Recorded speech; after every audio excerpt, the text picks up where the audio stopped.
সুপ্রিয় দর্শক, আসসালামু আলাইকুম। সবাইকে স্বাগত জানাচ্ছি আজকে গুরুত্বপূর্ণ সংবাদে। প্রথমে জানিয়ে দিচ্ছি সংবাদ শিরোনাম, পরে বিস্তারিত। বহিষ্কারের পর আমার জনসমর্থন আরও বেড়েছে, রুমিন ফারহানা। এদিকে কাউরান বাজারে পুলিশের সঙ্গে মোবাইল ব্যবসায়ীদের ধাওয়া পাল্টা ধাওয়া। অপরদিকে 2025 সালে সড়কে ৯,১১১ প্রাণহানি। আরও থাকছে প্রতিবেশীদের সঙ্গে সম্পর্ক নিয়ে যা বললেন জয়শঙ্কর। এবং সবশেষে থাকছে বিএনপির মনোনয়ন পেয়েও অস্বস্তিতে শরিক দলের প্রার্থীরা। শুনছিলেন সংবাদ শিরোনাম, এখন বিস্তারিত। তার আগে ছোট্ট একটি আবেদন, যদি আপনি ন্যায় ও মানবতার পক্ষে থাকেন, লাইক দিন। বাংলাদেশে সুষ্ঠু নির্বাচন দেখতে চাইলে কমেন্টসে লিখে জানান বাংলাদেশে শান্তি চাই। আর সাবস্ক্রাইব করুন আমাদের চ্যানেলটি, কারণ আমরা বলি সেই কথা যা অনেক মিডিয়া আড়াল করে। এখন চলুন বিস্তারিত দেখা যাক। বহিষ্কারের পর আমার জনসমর্থন আরও বেড়েছে, রুমিন ফারহানা। বিএনপি থেকে বহিষ্কৃত ব্যারিস্টার রুমিন ফারহানা বলেছেন, দল থেকে বহিষ্কারের পর নির্বাচনী এলাকায় আমার জনসমর্থন বহু গুণ বেড়েছে। শনিবার রাত ৯টার দিকে আশুগঞ্জ উপজেলার লালপুরে পাগল মহোৎসব উপলক্ষে আয়োজিত একটি আলোচনা সভায় তিনি এই মন্তব্য করেন। নিজের নির্বাচনী সম্ভাবনা নিয়ে আশাবাদ ব্যক্ত করে রুমিন ফারহানা বলেন, বহিষ্কারের ঘটনা মানুষ ভালোভাবে নেয়নি, হয়তো তাই আমার প্রতি সমর্থন বেড়েছে। আমি নিজেকে কোনো দলের প্রার্থী মনে করি না। আলহামদুলিল্লাহ, জয়ের ব্যাপারে আমি শতভাগ আশাবাদী, তবে জয় পরাজয় নির্ভর করে আল্লাহর ইচ্ছার উপর।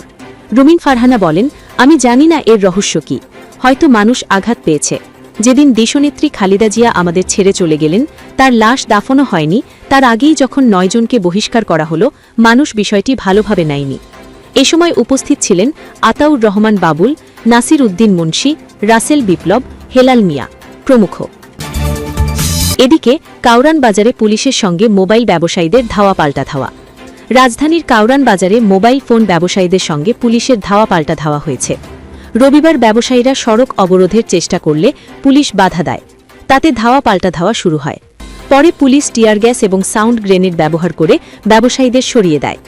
ঢাকা মহানগর পুলিশের তেজগাঁও বিভাগের অতিরিক্ত উপকমিশনার ফাজলুল করিম বিডি নিউজ 24.com-কে বলেন, আমরা সাউন্ড গ্রেনেড ছুড়ে তাদের ছত্রভঙ্গ করে দিয়েছি। এই পরিস্থিতিতে কিছু সময়ের জন্য কারওয়ান বাজার মোড় হয়ে যানবাহন চলাচল বিঘ্নিত হয়। পরে ঘটনাস্থলে সেনাবাহিনীর সদস্যদের অবস্থান নিতে দেখা যায়। আন্দোলনকারীরা বসুন্ধরা শপিং মলের সামনে অবস্থান নেন। অপরদিকে 2025 সালে সড়কে ৯,১১১ প্রাণহানি। সদ্য বিদায়ী 2025 সালে ৬,৭২৯টি সড়ক দুর্ঘটনায় ৯,১১১ জন নিহত হন। এসব দুর্ঘটনায় আহত হয়েছেন ১৪,৮১২ জন। রবিবার সকালে ঢাকা রিপোর্টার্স ইউনিয়নিতে এক সংবাদ সম্মেলনে এ তথ্য জানিয়েছে বাংলাদেশ যাত্রী কল্যাণ সমিতি। সংগঠনটি জানায়, 2025 সালে রেলপথে ৫১৩টি দুর্ঘটনায় ৪৮৫ জন নিহত এবং ১৪৫ জন আহত হয়েছেন। আর নৌ দুর্ঘটনায় মৃত্যু হয়েছে ১৫৮ জনের। এ সময় যাত্রী কল্যাণ সমিতির পক্ষ থেকে ভাড়া নির্ধারণ, সড়ক দুর্ঘটনা নিয়ন্ত্রণ, সড়ক দুর্ঘটনার ক্ষতিপূরণ তহবিল সহ প্রতিটি সিদ্ধান্তকে পরিবহন শ্রমিকদের পাশাপাশি ভুক্তভোগীদের প্রতিনিধি অন্তর্ভুক্ত করার দাবি জানানো হয়।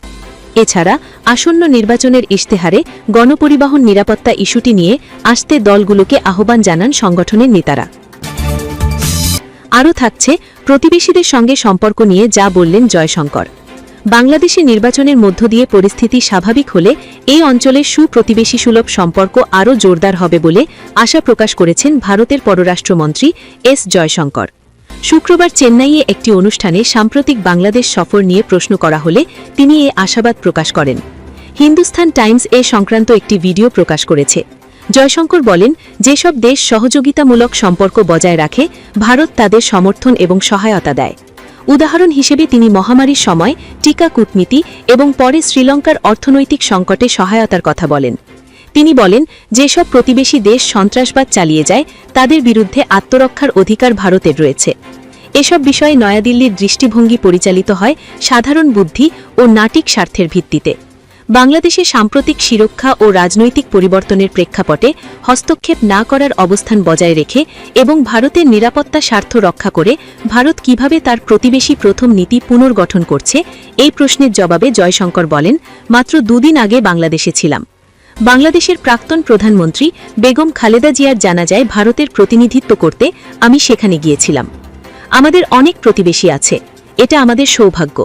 আর আমি বিষয়টি খুব সাধারণ বুদ্ধির ভাষায় ব্যাখ্যা করতে চাই, কারণ দিনের শেষে কূটনীতি কোনো রকেট সায়েন্স নয়, এটি পরিশীলিত ভাষায় বলা সাধারণ বুদ্ধির কথা।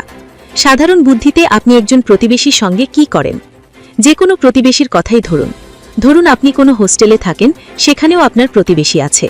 যদি প্রতিবেশী আপনার প্রতি ভালো বা ক্ষতিকর না হয়, তাহলে স্বাভাবিক প্রবৃত্তি হল সদয় হওয়া, তাকে সাহায্য করা।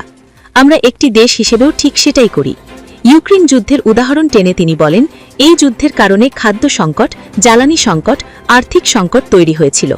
সে সময়ও আমরা অনেক প্রতিবেশীকে জ্বালানি সরবরাহ করেছি, খাদ্য সহায়তা দিয়েছি, সার দিয়েছি, অর্থাৎ আমাদের যা ছিল আমরা তা ভাগ করে নিয়েছি। এবং সবশেষে থাকছে বিএনপির মনোনয়ন পেয়েও অস্বস্তিতে শরিক দলের প্রার্থীরা। বড় দল বিএনপির কাছ থেকে মনোনয়ন পেলেও শরিক দলের প্রার্থীরা স্বস্তিতে নেই। বিএনপির বিদ্রোহী প্রার্থী ও তাদের সমর্থকের তোপে মুখে পড়েছেন তারা। বিএনপির এই বিদ্রোহীরা মাঠে থাকলে নির্বাচনী বৈতরণী পার হওয়া তাদের জন্য কঠিন হবে বলে ধারণা করছেন রাজনীতি সংশ্লিষ্টরা। খোঁজ নিয়ে জানা গেছে, দেশের বিভিন্ন এলাকায় বিএনপি জোটের প্রার্থীরা বিদ্রোহী সংকটে পড়েছেন। বহু চড়াই উতরাই পেরিয়ে বিএনপির মতো বড় দলের মনোনয়ন পেলেও স্থানীয়ভাবে বিএনপি নেতাদের বিরোধিতার মুখে রয়েছেন তারা। কেউ কেউ নিজ দল ছেড়ে বিএনপিতে যোগ দিয়েও বিদ্রোহী প্রার্থীর চ্যালেঞ্জে পড়েছেন। ফলে বিজয়ী হওয়া তাদের জন্য কঠিন হবে, এটাই বলছেন স্থানীয় ভোটাররা। খোঁজ নিয়ে জানা গেছে, ঢাকা 12 আসনে বিএনপি জোট থেকে মনোনয়ন পেয়েছেন বিপ্লবী ওয়ার্কার্স পার্টির সাধারণ সম্পাদক সাইফুল হক। তার বিরুদ্ধে মনোনয়ন জমা দিয়েছেন জাতীয়তাবাদী যুবদলের সাবেক প্রেসিডেন্ট ও ঢাকা মহানগর উত্তর বিএনপি নেতা সাইফুল আলম নীরব। ইতোমধ্যে বিএনপি থেকে সাইফুল আলম নীরবকে বহিষ্কার করা হয়েছে, কিন্তু নীরব এখনও তার প্রার্থিতা প্রত্যাহার করেননি।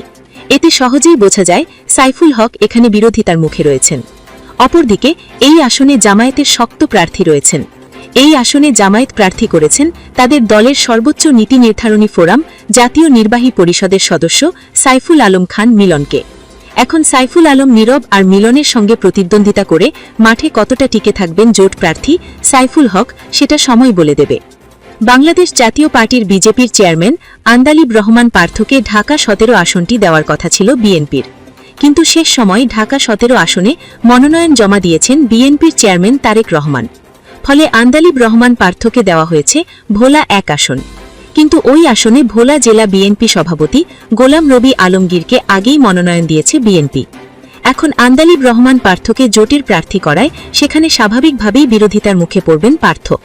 যদিও আন্দালিব রহমান পার্থ সারা বাংলাকে বলেন, আমি আমার দল থেকে ভোলা 1 আসনে মনোনয়ন জমা দিয়েছি।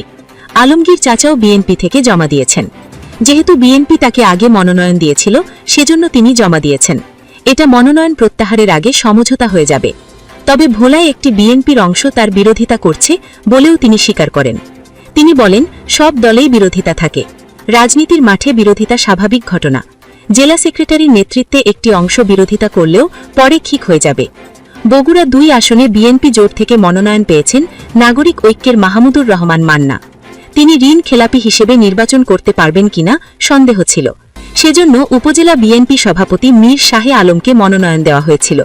তিনি মনোনয়নপত্র জমাও দিয়েছেন, কিন্তু শেষ দিন হাইকোর্টের আপিল বিভাগ থেকে মান্না নির্বাচন করতে পারবেন বলে রায় পেয়ে মান্নাও ওই আসনে মনোনয়ন জমা দিয়েছেন। অবশ্য শুক্রবার 2024 হলফনামায় তথ্য গরমিল থাকায় তার মনোনয়ন বাতিল ঘোষণা করেছেন বগুড়া জেলা প্রশাসক ও জেলা রিটার্নিং কর্মকর্তা মোহাম্মদ তৌফিকুর রহমান। তবে এ বিষয়ে মান্না আপিল করতে পারবেন বলে জানান রিটার্নিং কর্মকর্তা মাহমুদুর রহমান। মান্না বলেন, ছোটখাটো ত্রুটিতে মনোনয়ন বাতিল হয়, এটা আমার ধারণার বাইরে। হয়তো এখানে কোনো দুরভিসন্ধি কাজ করছে। আমি আপিল করব এবং আশা করি টিকে যাব। তিনি বলেন, বগুড়া 2 আসনে বিএনপি জোট থেকে আমাকে মনোনয়ন দেওয়া হয়েছে, সেখানে বিএনপির প্রার্থীর থাকার কথা না। তারপরেও তিনি কেন আছেন সেটা আমি বলতে পারব না। ইতোমধ্যে ঢাকা 18 আসনে মাহমুদুর রহমান মান্নার মনোনয়ন বৈধ ঘোষণা করা হয়েছে। হলফনামা ও আয়কর রিটার্নের তথ্যে অসম সত্যা থাকায় প্রথমে তার মনোনয়ন স্থগিত করা হলেও পরবর্তীতে সংশোধিত কাগজপত্র জমা দেওয়ার প্রেক্ষিতে তাকে বৈধ প্রার্থী হিসেবে ঘোষণা করে নির্বাচন কমিশন। পটুয়াখালী 3 আসনে গণ অধিকার পরিষদের পরিষদ নুরুল হক নূরকে বিএনপি জোট থেকে মনোনয়ন দেওয়া হয়েছে। এখানে বিদ্রোহী প্রার্থী হিসেবে মনোনয়ন জমা দিয়েছেন বিএনপির কেন্দ্রীয় নির্বাহী কমিটির সদস্য জাতীয়তাবাদী ছাত্রদলের সাবেক সহ-প্রেসিডেন্ট হাসান মামুন। ইতোমধ্যে হাসান মামুনকে দলের প্রাথমিক সদস্যপদ সহ সকল পদ থেকে বহিষ্কার করা হয়েছে। কিন্তু হাসান মামুন শেষ পর্যন্ত নির্বাচনের মাঠে থাকার ঘোষণা দিয়েছেন। তিনি বলেছেন, আমাকে বহিষ্কারের আগেই আমি দল থেকে পদত্যাগ করেছি। এখানে জামায়াতের শক্ত প্রার্থী হলেন অধ্যাপক মোহাম্মদ শাহ আলম। ফলে লড়াই ত্রিমুখী হতে যাচ্ছে বলে বলছেন স্থানীয় জনগণ। ঝিনাইদহ ৪ আসনে গণ অধিকার পরিষদের সাধারণ সম্পাদক রাশিদ খানকে মনোনয়ন দেওয়া হয়েছে। তিনি তার দল ছেড়ে বিএনপিতে যোগ দিয়ে মনোনয়ন পান। এখানে বিএনপির শক্ত ও জনপ্রিয় প্রার্থী ছিলেন স্বেচ্ছাসেবক দলের কেন্দ্রীয় কমিটির সাবেক সহ-প্রেসিডেন্ট সাইফুল ইসলাম ফিরোজ। তিনি স্বতন্ত্র হিসেবে মনোনয়নপত্র জমা দিয়েছেন। অপরদিকে জামায়াতের শক্ত প্রার্থী রয়েছেন মোহাম্মদ আবু তালিব। স্বতন্ত্র প্রার্থী সাইফুল ইসলাম ফিরোজ শেষ পর্যন্ত মাঠে থাকলে রাশিদ খান বেকায়দায় পড়বেন বলে এটা স্থানীয় ভোটারদের আলোচনায় রয়েছে। রাশিদ খান ঝিনাইদহ ৪ আসনে বিএনপির মনোনয়ন পাওয়ায় স্থানীয় নেতাকর্মীরা ক্ষোভে ফেটে পড়েন। কাফনের কাপড় পরে বিক্ষোভের ঘটনাও ঘটে। স্বতন্ত্র প্রার্থী হিসেবে মনোনয়নপত্র জমা দিয়েছিলেন সাবেক এমপি শহীদুজ্জামান বেল্টুর স্ত্রী মুর্শিদা খাতুন। ১ জানুয়ারি জেলা রিটার্নিং কর্মকর্তা বরাবর লিখিত আবেদন করে প্রার্থিতা প্রত্যাহার করেন। ব্রাহ্মণবাড়িয়া ৬ আসনে গণসংহতি আন্দোলনের জোনায়েদ সাকিকে